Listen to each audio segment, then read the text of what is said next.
अस्सलामुअलैकुम व्यूवर्स, आप देख रहे हैं शबनियाज़ डिज़ाइनिंग वर्ल्ड। मैं शबनियाज़ नदीम। आज मैं आप सबके साथ शेयर करूंगी फुल शेरवानी कॉलर। ठीक है, तो स्टार्ट करते हैं। स्टार्ट करने से पहले अगर आपने अभी तक मेरा चैनल सब्सक्राइब नहीं किया है तो ज़रूर सब्सक्राइब कर लें ताकि मज़ीद वीडियोज़ आपको मिलती रहें। तो इसके लिए मुझे सबसे पहले चाहिए फैब्रिक। मैं शर्ट में नहीं बनाऊँगी, मैं इस तरह से छोटे से पीस में बनाऊँगी। आप शर्ट में बना लें, कोई इशू नहीं है। कपड़े के साथ साथ मुझे ये चाहिए पाइपिंग। नॉर्मल पाइपिंग मिलती है, डोरी पाइपिंग नहीं, हम इसमें नॉर्मल पाइपिंग यूज़ करेंगे। नॉर्मल साटन की जो पाइपिंग मिलती है वो। ठीक है, इसके अलावा कॉलर बनाने के लिए मुझे चाहिए ये पेस्टिंग बुकरम। ये देखें, ये थोड़ा हार्ड होता है। ठीक है, ये पेस्टिंग बुकरम मुझे चाहिए। ये भी प्रेस होता है, पेस्ट होता है। ठीक है, थोड़ा हार्ड होता है लेकिन। और साथ में ये नॉर्मल फ्यूजिंग भी चाहिए जो हम गले वगैरह में यूज़ करते हैं। अब हम बनाते हैं नेक। ठीक है, तो सबसे पहले जब हम फुल शेरवानी कॉलर बनाते हैं उसके लिए सबसे पहले हम नेक तैयार करते हैं। कमीज़ में जो फ्रंट हमारा नेक बनेगा वो तैयार करते हैं, बाद हम कॉलर कटिंग करेंगे। पहले नेक कट करेंगे, नेक बनाएंगे, उसके बाद हम कॉलर कट करेंगे। ठीक है, तो नेक के लिए सबसे पहले जो आपकी जो शर्ट है उसका जो फ्रंट पीस है, ठीक है, आपको सिर्फ फ्रंट पीस लेना है। फ़र्ज़ करें ये फ्रंट पीस है। ठीक है, फ्रंट पीस को इस तरह से आप बिल्कुल सेंटर निकालेंगे, डबल फोल्ड कर लेंगे। सही है, आपको यहाँ पे आर्म होल, वेस्ट वगैरह कट हुआ रहेगा। लेकिन अभी ये जस्ट मैं स्क्वायर पीस ली हूँ। ठीक है, तो इसलिए मैं इसमें बनाऊँगी। तो नेक के लिए सबसे पहले मैंने ये डबल कर लिया कपड़े को बिल्कुल सेंटर से डबल करने के बाद अब ये करना है कि आपको हमारी जो नेक होगी, ठीक है, जो कॉलर जहाँ पे फिक्स होगा पहले वो मार्क करना है। कॉलर जहाँ तक फिक्स होगा वो मार्क करना है। तो उसके लिए हम ये करेंगे, नॉर्मल जो गला जिसका भी होता है, मतलब कि अगर मैं 6 इंच चौड़ाई लेती हूँ, मतलब कि 3 इंच हाफ करके 3 इंच। ठीक है, तो मैं यहाँ पे 2.5 इंच चौड़ाई ले लूँगी इस तरह से, 2.5। 2.5 इंच चौड़ाई लेने के बाद एक मार्क कर लेंगे। और ये मैं डायरेक्ट शर्ट पीस पर मार्क कर रही हूँ जो फ्रंट पीस है। ठीक है, इस तरह से 2.5 इंच चौड़ाई ले लिया ऑन फोल्ड की तरफ से। उसके बाद लंबाई लेनी है। लंबाई अभी हम सिर्फ वहाँ की लेंगे जहाँ तक हमें कॉलर फिक्स करना है। ठीक है, उसके बाद जो ओपन साइड रखना है तावीज़ा के लिए वो हम अलग से कैलकुलेट करेंगे, उसकी अलग से हम मेजरमेंट देंगे। तो जहाँ तक मुझे कॉलर फिक्स करना है उसके लिए मैं यहाँ से 3 इंच ले लूँगी। ये नॉर्मल साइज़ के लिए 3 इंच है। अगर आपको बच्ची का बनाना है तो आप यहाँ से 2.5 इंच ले सकती हैं, कोई मसला नहीं है। ठीक है, लंबाई लेने के बाद, चौड़ाई लेने के बाद आपको क्या करना है, एक राउंड देना है। बहुत ज़्यादा स्ट्रेट भी ना हो कि यहाँ से नोक बन जाए और बहुत ज़्यादा डीप भी नहीं देना है यहाँ से। ठीक है, आपको इस तरह से एक नॉर्मल कर्व बना लेना है। ठीक है, तो ये वो गला बन गया जहाँ तक हम कॉलर फिक्स करेंगे। ये हमारे नेक वाला साइड है। ठीक है, अब हम आ जाते हैं जो हमें यहाँ से तावीज़ा देना है। तावीज़ा जो लेना है वो आप पर डिपेंड करता है कि आप छोटा साइज़ कितना आपको रखना है। ठीक है, छोटा रखें आप या वेस्ट तक रखें या फुल शर्ट पे आप बना दें, ये आप पर डिपेंड करता है। तो मैं यहाँ नॉर्मल ले लूँगी, नॉर्मली साइज़ वेस्ट तक की जो साइज़ होती है। तो वेस्ट तक के लिए हम कोई भी नेक लाइन बनाते हैं नॉर्मल साइज़ में तो वो तकरीबन 12 to 13 इंच आता है। ठीक है, तो इसलिए मैं यहाँ टोटल ऊपर से 12 इंच ले लूँगी और जहाँ पर आ रहा है वहाँ पे मार्क कर लूँगी। तो अब देख लेते हैं, ये 3 इंच के बाद ये तावीज़ा जो हमारा आ रहा है वो 9 इंच का आ रहा है। ठीक है, तो ये कस्टमाइज़ है, ज़रूरी नहीं मैंने 9 बताया तो आप भी 9 रखें, जो आपकी मर्ज़ी हो आप वो साइज़ रख सकते हैं यहाँ पर।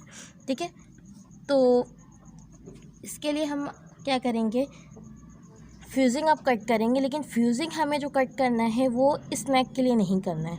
हम जस्ट यहाँ तावीज़ा पर अटैच करेंगे फ्यूजिंग, वो इसलिए क्योंकि हमें यहाँ पे पाइपिंग वगैरह अटैच करनी है, कुछ भी अटैच करना है तो यहाँ पे हम फ्यूजिंग लाजमी अटैच करेंगे ताकि जो भी हमारी पाइपिंग है या लेस है वो फिनिशिंग से लगे। यहाँ पे इसलिए अटैच नहीं करेंगे फ्यूजिंग क्योंकि हम यहाँ पे कॉलर अटैच कर रहे हैं। ठीक है, तो कॉलर अगर हम यहाँ पे फ्यूजिंग अटैच कर देंगे तो कॉलर आसानी से नहीं लगती है। ठीक है, तो बिना फ्यूजिंग के हम इसे रखेंगे और ये सिर्फ इस चीज़ के लिए हम फ्यूजिंग कट कर लेंगे। तो फ्यूजिंग की लंबाई ले लेंगे 10 इंच, क्योंकि ये 9 इंच स्टिच करके आना चाहिए तो मैं 1 इंच इसमें प्लस कर लूँगी। ठीक है, और चौड़ाई नॉर्मली मैं 1 इंच ले लूँगी। तो फ्यूजिंग कट कर लेते हैं स्ट्रेट। तो ये देखें, ये मैंने फ्यूजिंग कट कर लिया है। इसकी चौड़ाई ऑन फोल्ड पर मैंने 1 इंच रखी है, ठीक है। और लंबाई जो है वो 10 इंच है, क्योंकि मुझे 9 इंच स्टिच करके चाहिए और 1 इंच मैंने एक्स्ट्रा ले लिया है, ठीक है। और ये ओपन करके 2 इंच होगा इस तरह से, ठीक है। अब ये जो फ्यूजिंग मैंने कट किया है इसे हम बीच से भी हाफ़ कर लेंगे, लेकिन पूरा हाफ़ नहीं करेंगे। 9 इंच पे मार्क कर लेना है इस तरह से। 9 इंच पे आप एक मार्क कर लें, आपको जस्ट यहाँ तक ही हाफ़ करना है, ठीक है। इस तरह से सीज़र अंदर डाल के करना है, गैप नहीं आना चाहिए, यह इस बात का ख्याल रखना है,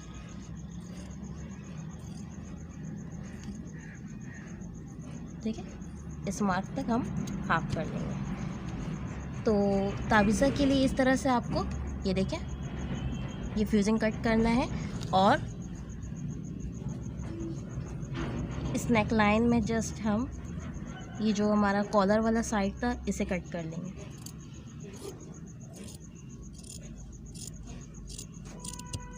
ठीक है।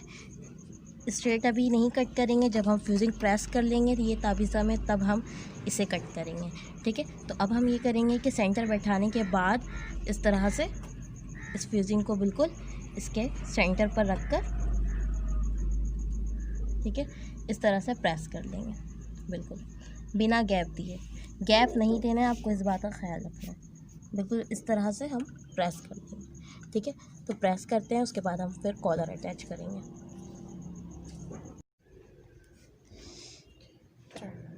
तो ये देखिए मैंने प्रेस कर लिया है, ठीक है। इस तरह से बिल्कुल ये प्रेस कर लिया है, कट नहीं किया है अभी, ठीक है। इस तरह से अभी कट नहीं किया है, अब हम कट कर लेंगे। कट सिर्फ सेंटर से करना है आपको, और कट जस्ट वहाँ तक करना है जहाँ तक ये 9 इंच के लिए मार्क किया था हम लोगों ने, ठीक है। तो कट कर लेते हैं, जहाँ से फ्यूजिंग कटा हुआ होगा वहीं से कट करना है, बिल्कुल सेंटर से। अब ये देखें, सिर्फ मैं इस पॉइंट तक मार्क जहाँ तक किया था वहाँ तक कट कर लूँगी। ये जो 1 इंच है इसे वैसे ही छोड़ दूँगी मैं, ठीक है। तो ये कट करने के बाद अब हम सबसे पहले शोल्डर जॉइन कर लेंगे, ठीक है। शोल्डर जॉइन कर लेंगे, फ्रंट बैक को मिलाकर शोल्डर जॉइन कर लेंगे। अभी हम पाइपिंग नहीं लगाएंगे, पाइपिंग हम लास्ट में लगाएंगे पूरे कॉलर के साथ, तो इसलिए सबसे पहले आप शोल्डर जॉइन कर लेंगे।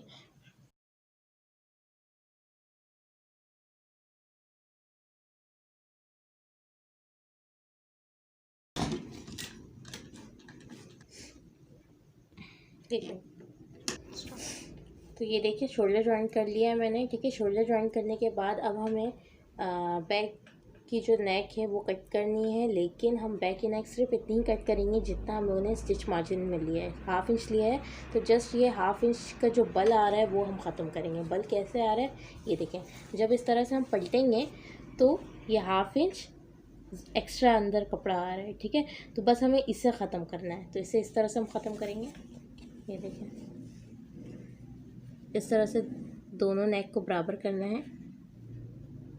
दोनों नेक लाइन को इस तरह से बराबर करने के बाद सिर्फ ये जो 1/2 इंच का मार्जिन है इसे हम इस तरह से ख़त्म करेंगे, यहाँ से पूरा बनाओ,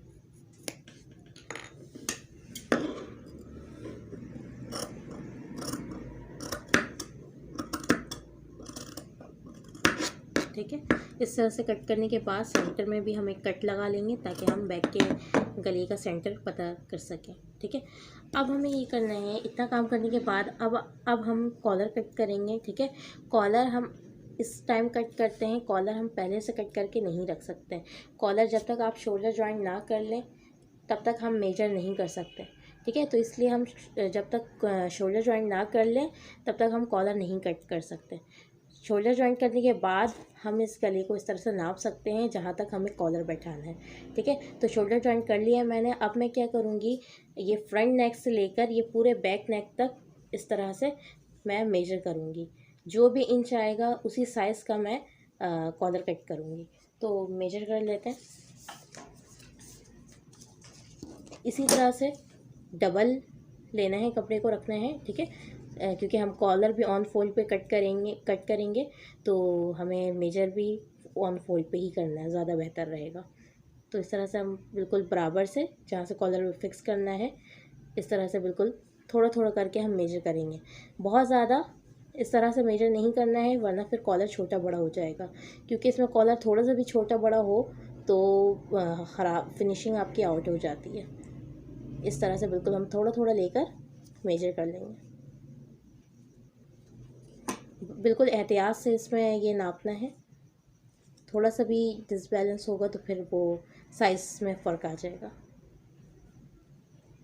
इस तरह से ये देखें कॉलर को नापना है।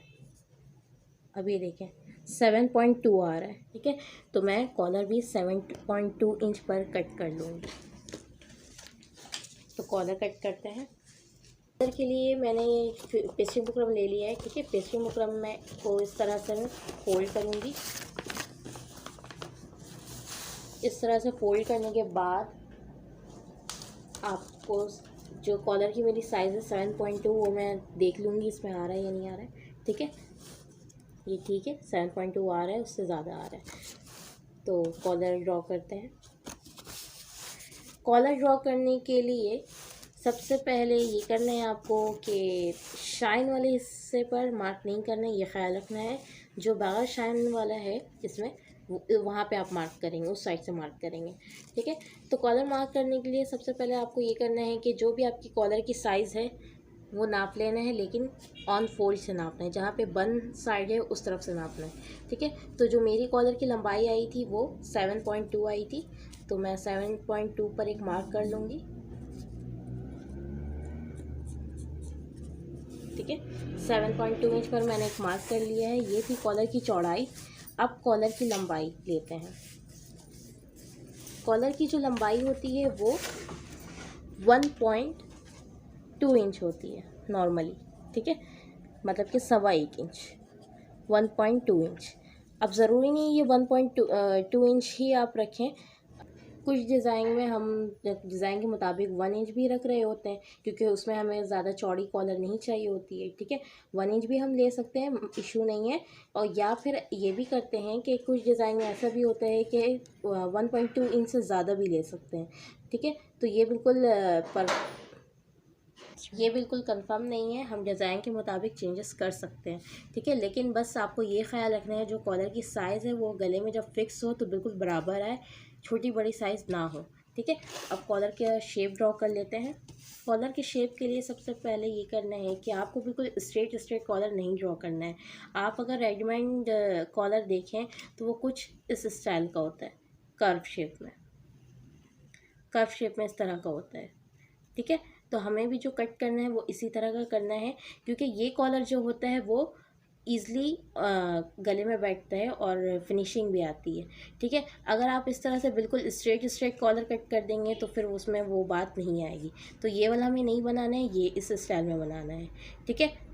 तो इस स्टाइल में हम इस तरह से ड्रॉ करेंगे। जो भी हमारी नेक की विड्थ है, मतलब कि नेक की जो चौड़ाई थी वो हमने 2.5 इंच लिया था, ठीक है। तो 2.5 इंच यहाँ पे एक मार्क कर लेंगे, क्योंकि जो बैक की नेक की चौड़ाई है वो 2.5 इंच होगी। जो भी आपकी नेक की चौड़ाई है वो पॉइंट लगाने के बाद ऑन फोल्ड साइड से पॉइंट लगाना है। पॉइंट लगाने के बाद अब हमें ये देखना है कि ये कर्व कितने ऊपर ले जाना है, ठीक है, कर्व को कितना उठाना है। तो उसके लिए मैं एक साइज़ ले लूँगी यहाँ से 1.5 इंच, एक पॉइंट ले लूँगी। जहाँ पे कॉलर की चौड़ाई ख़त्म हो रही है वहीं से मैं 1.5 इंच ले लूँगी और इन दोनों पॉइंट्स को आपस में मिला दूँगी। इस तरह से एक लाइन ड्रॉ कर दूँगी, ठीक है। इस तरह से एक लाइन ड्रॉ करना है। स्ट्रेट लाइन हमें ये नहीं रखना है, हमें यहाँ नीचे से थोड़ा सा कर्व शेप देना है, तो कर्व शेप देते हैं। बहुत ज़्यादा भी कर्व आपको नहीं करना है, बस स्ट्रेट लाइन नहीं होनी चाहिए, ठीक है। और यहाँ पे नोक भी नहीं बननी चाहिए, इस बात का आपको ख्याल रखना है। आप चाहें तो कॉलर रेडीमेड भी लगा सकते हैं, लेकिन कॉलर रेडीमेड जब आप लेकर आएँ उसमें भी जो आपकी साइज़ आई थी 7.2, तो वो नाप कर आपको शेप क्रॉप करना पड़ता है। तो ज़्यादा बेहतर है कि आप खुद से कट करें। देखें ये जो कॉलर का शेप था वो नीचे वाला मैंने ड्रॉ कर लिया है। नीचे साइड की जो कॉलर की शेप है वो मैंने ड्रॉ कर ली है। ठीक है, इस तरह से ये नीचे का कर्व बनाने के बाद अब हम ऊपर के कर्व पर जाएंगे। ऊपर का जो शेप है वो हम इस तरह से देंगे कि जो भी हमारी साइज़ थी यहाँ से 1.2 इंच मैंने लिया था। ठीक है, तो इस पूरे कर्व वाले शेप से मैं 1.2 इंच पर मार्क कर दूँगी इस तरह से, ताकि ऊपर भी बिल्कुल same as it is shape बन जाए।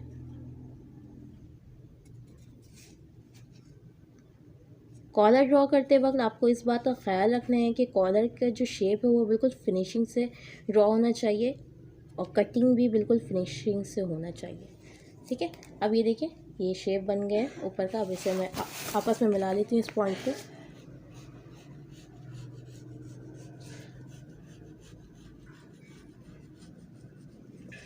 ये देखिए पूरा कॉलर ड्रॉ हो चुका है।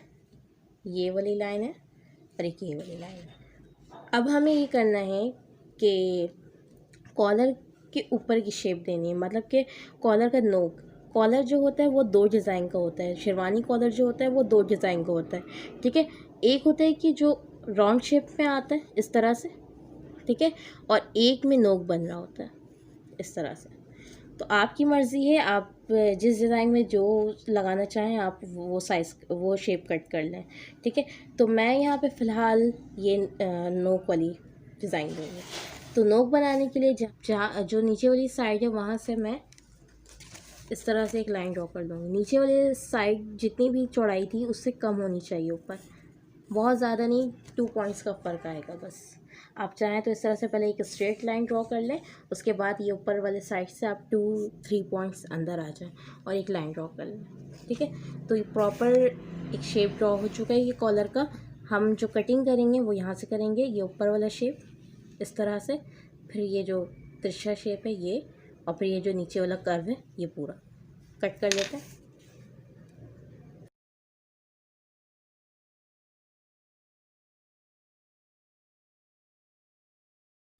कॉलर की जो शेप है वो चेक करें, ये ऊपर वाला साइड है और ये जो हम कपड़े में फिक्स करेंगे ये वो वाला साइड है। इस बात का ज़रूर ख्याल रखना है कि ऊपर वाला साइड कौन सा है और नीचे वाला साइड कौन सा है। बहुत से लोग इस चीज़ में गलती करते हैं। ठीक है, वो कपड़े में अटैच ये उल्टी साइड कर देते हैं। तो आपको ये नहीं करना है। आप ये साइड ऊपर है जो कम वाला साइड है, और जो बाहर की तरफ आ रहा है और जो बड़ी वाली साइज़ है वो नीचे कपड़े में अटैच होगी। ठीक है, तो इससे अब हम क्या करेंगे, जो हमारा फैब्रिक है उसमें हम डबल कपड़े में प्रेस कर लेंगे इस तरह से। इस तरह से जब भी हम कॉलर प्रेस करते हैं तो डबल कपड़े को इस तरह से फोल्ड करते हैं और यूँ कॉलर को रखना है। और कॉलर जब आप कपड़े पर रखेंगे तो इस बात का ख्याल रखना है कि ये सब तरफ से कपड़ा छूटा होना चाहिए, कुछ कपड़े बाकी होने चाहिए फ्यूजिंग से। ठीक है, ऐसा ना हो कि बिल्कुल फ्यूजिंग के बराबर कपड़ा हो। अब इसे हम प्रेस कर लेते हैं। स्टिचिंग के लिए आप मेरी दूसरी वीडियो देखें, लिंक मैंने डिस्क्रिप्शन में दे दिया।